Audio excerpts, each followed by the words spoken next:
Hello friends, अस्सलाम वालेकुम। Welcome to reality news. Friends, दुनिया भर में ऐसी कहानियाँ सामने आती रहती हैं जिसमें लोग दावा करते हैं कि इनके जिस्म में जिन्नात घुस चुके हैं। अब ऐसे केसेस की हकीकत को अल्लाह ही बेहतर जानता है, लेकिन ये कहानियाँ मशहूर बहुत ज़्यादा हो जाती हैं। आज की वीडियो में मैं आपको एक ऐसी ही कहानी सुनाऊंगी। फ्रेंड्स, एक लड़की की कहानी जिसका नाम क्यारा जरमाना था। ये लड़की 1890 में साउथ अफ्रीका में पैदा हुई।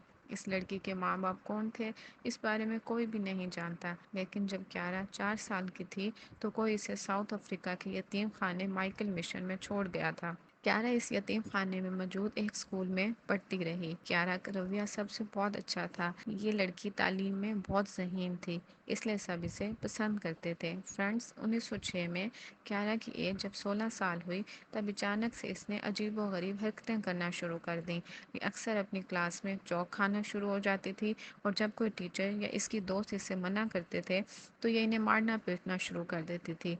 स्कूल के सभी टीचर्स और बच्चे क्यारा से खौफ खाने लगे थे। एक दिन क्यारा क्लास में बैठे बैठे अचानक चीखना चलाने लगी और अपने कपड़ों को फाड़ने की कोशिश करने लगी। इस मौके पर स्कूल के स्टाफ ने इसे पकड़कर एक कमरे में बंद कर दिया। क्यारा की ऐसी हालत देखकर इसे दिमागी मरीज़ा समझा जाने लगा, मगर जब डॉक्टर्स ने इसे चेक किया तो डॉक्टर्स ने बताया कि क्यारा दिमागी तौर पर बिल्कुल ठीक लगती है। फ्रेंड्स, लेकिन क्यारा की पुरअसरार बीमारी बढ़ती ही जा रही थी, इसलिए अक्सर रात के वक्त इसे अपने कमरे में अजीब ज़बान में हवा से बातें करते देखा जाता था। क्यारा की इन हरकतों ने सबको खौफजदा कर दिया था। दोस्तों, इस यतीम खाने में एक आदमी हॉनर एरसमस रहता था।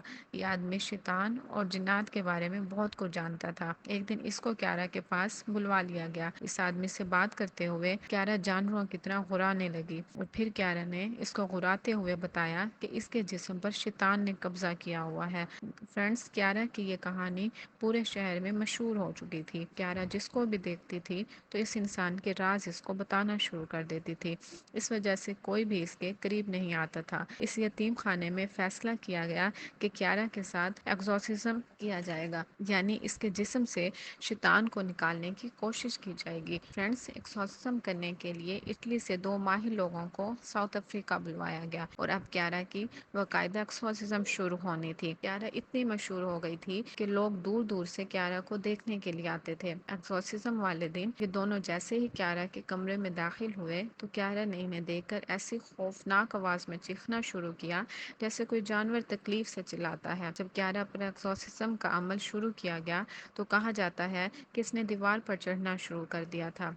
कहते हैं कि क्यारा के अंदर इतनी ताकत आ गई थी कि एक दफ़ा तो इसने वहां मौजूद एक आदमी को दीवार पर मार दिया था, जिससे क्यारा का अपना बाजू भी टूट गया था। दोस्तों, ये एक्सोर्सिज्म 2 दिन तक जारी रही। पहले दिन तो ये एक्सोर्सिज्म क्यारा के कमरे में ही की गई, लेकिन दूसरे दिन क्यारा को 150 लोगों के सामने लाया गया। कहा जाता है कि उस वक्त क्यारा उन लोगों के सामने 5 फीट तक ऊपर उठ गई और इसके बाद जमीन पर गिर गई, और जमीन पर गिरने के बाद ये किसी सांप की तरह रेंगने लगी। क्यारा के साथ होने वाले इस एक्सोर्सिज्म को सब लोगों ने अपनी आंखों से देखा था। बिलाखिर कई घंटों की एक्सोर्सिज्म के बाद क्यारा के जिस्म से जलने की बू आने लगी, और फ्रेंड्स, इसके बाद क्यारा बेहोश होकर जमीन पर गिर गई। कहा जाता है कि एक्सोर्सिज्म के बाद क्यारा की जिंदगी बिल्कुल नॉर्मल हो गई थी, लेकिन जब क्यारा की उम्र 22 साल हुई थी तो अचानक हार्ट अटैक की वजह से इसकी मौत हो गई थी। क्यारा की कहानी पर बहुत से आर्टिकल्स और डॉक्यूमेंट्रीज इंटरनेट पर मौजूद हैं। इस केस को आज भी द एक्सोर्सिज्म ऑफ क्यारा के नाम से जाना जाता है। जी फ्रेंड्स, अगर आपको हमारी वीडियो अच्छी लगी तो हमारे इस चैनल को लाइक और सब्सक्राइब करना मत भूलिएगा। Thanks for watching.